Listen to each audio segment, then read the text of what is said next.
Fitnah apa hari ni? Wassalamualaikum dan salam sejahtera kepada korang semua yang sudi menonton Saja Sembang. Aku Faizuan. Macam rancangan baru pula dekat channel Saja Sembang ini kan. Fitnah apa pula hari ni?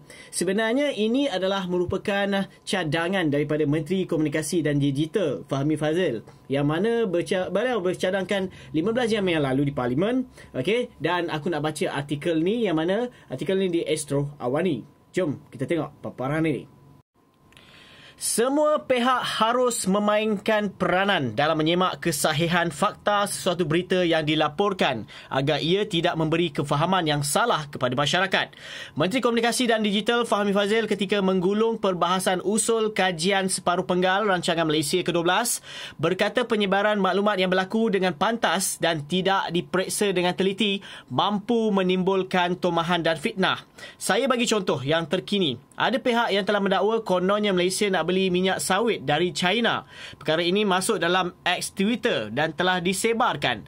Dan bila saya teliti, sebenarnya ia timbul antara lain kerana ada berita daripada pihak media yang telah melaporkan the headline tajuk yang salah.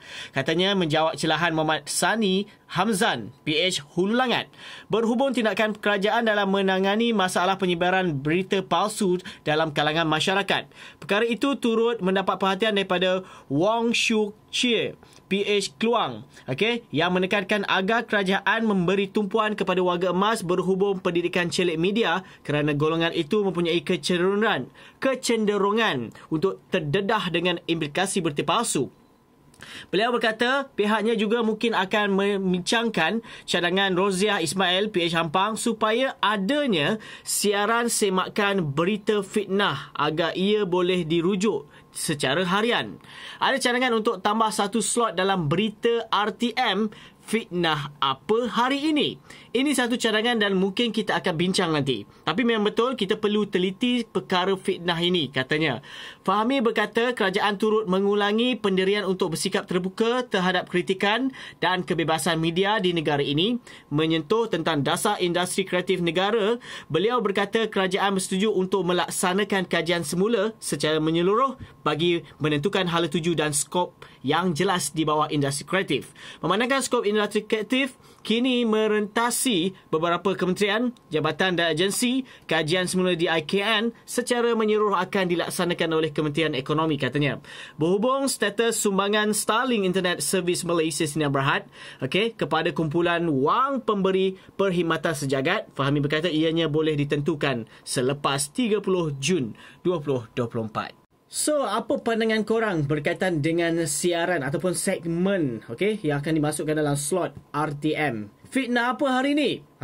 Maka timbullah nanti pelbagai spekulasi, timbullah nanti pelbagai fitnah-fitnah yang mungkin tak terkontrol nanti bila dalam RTM. Kita tidak tahu, tak pasti lagi in the future. Perkara-perkara ini ialah orang kata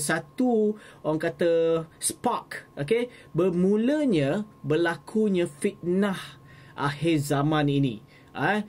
Tak pasal-pasal boleh menambahkan lagi aib sesuatu orang kata organisasi ke, tapi bagi aku slot ini khas untuk orang-orang politik je.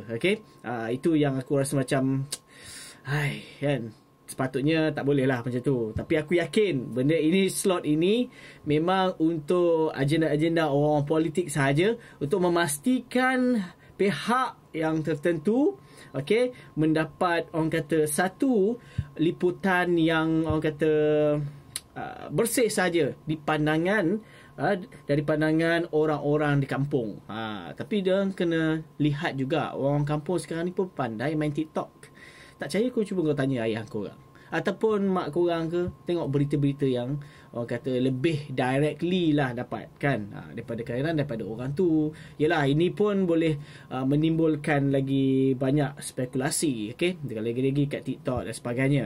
Tapi kalau merujuk kepada kenyataan Menteri Komunikasi dan Digital, yang mana kerajaan memberi, sebenarnya dalam kerajaan ini dia bersikap terbuka terhadap kritikan dan kebebasan media. Tapi apakan daya, media yang difokuskan tu, okey, lebih menjerumus kepada wartawan lah, bukannya daripada macam kita, platform-platform macam TikTok ni, okey. Benda ini aku rasa banyak orang kata strict lah, okey, oleh pihak kerajaan dalam hal ni. Sepatutnya, to be fair, everything you need to control lah, okey. Dan cuba je cari solution yang lebih baik lagi, dan pastikan maklumat itu kalau nak terima pun kritikan, kalau rasa in the future is membangun, biarkan je kan. Mungkin ada sedikit kritikan. Kalau fitnah tu yang patutnya sebab kadang-kadang pun kritikan itu pun dianggap fitnah, okey. Itu yang tak best lah untuk didengar kan, tanpa jadikan orang kata penyelidikan yang lebih telus lagi. Maksudnya tak boleh terima kritikan lah sebenarnya. Aku tak tahulah, sebab sebelum ni pun aku baru buat satu video konten berkaitan dengan politik. Okay? Dan politik ini kalau dibaca, kalau lihat video penuh, sebenarnya fokuskan kepada kerajaan Nazi dulu. Okay? Dan mungkin disebab intro tu menunjukkan orang kata sikap politik. Okay? Dan dibawa sehinggalah ni, kan? Kita faham-faham je lah. Tapi mungkin tak boleh terima dan dapat pula orang kata notification untuk di-ban video tersebut. Okay? Itu saja perkongsian dalam episod kali ini. Diharap sikit sebanyak memberi info yang terkini daripada channel Saja Sembang. Aku Faizwan. Assalamualaikum.